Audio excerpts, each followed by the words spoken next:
আমরা লক্ষ্য করেছি সারা দেশে এবং পুলিশ বাহিনীর মধ্যে যে বিদ্যমান তাদের পোশাক আছে এটা নিয়ে কেউ সন্তুষ্ট না, এবং এইটার যেটা দৃশ্যমান যে এই পোশাকটা আসলে ওয়াইডলি অ্যাকসেপ্টেডও হয় নাই, মানানসই না শুদ্ধ বাংলায়।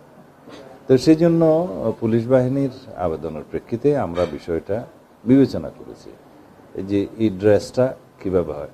তা আমরা একটা ঐতিহ্যবাহী ড্রেস যাতে দেয়া যায় তারও একটা অংশ বিবেচনা করেছি।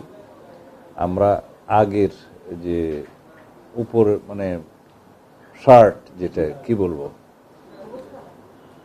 উপরের অংশ আগে যেটা ছিল মেট্রোর জন্য এবং সারা দেশের জন্য, সেটা আমরা বহাল রেখেছি। তবে প্যান্ট পাজামা সেটা আমরা খাকি ড্রেস দিয়েছি। এই হিসাবে তাদের সাথে আলোচনা করে আমরা বিস্তারিত আলাপ আলোচনা করে এটা একটা গ্রহণযোগ্য পোশাক হিসেবে দিয়েছি। সেটা তাদের পরিধান করতে আর কিছুদিন সময় লাগবে, কারণ এটা প্রস্তুতির বিষয় আছে, কাপড় প্রোডাকশনের বিষয় আছে, জামার বিষয় আছে। এটা এখনো আমরা অফিসিয়ালি ঘোষণা করিনি, তবে আমরা সিদ্ধান্ত দিয়েছি, আজকে ঘোষণা দিলাম।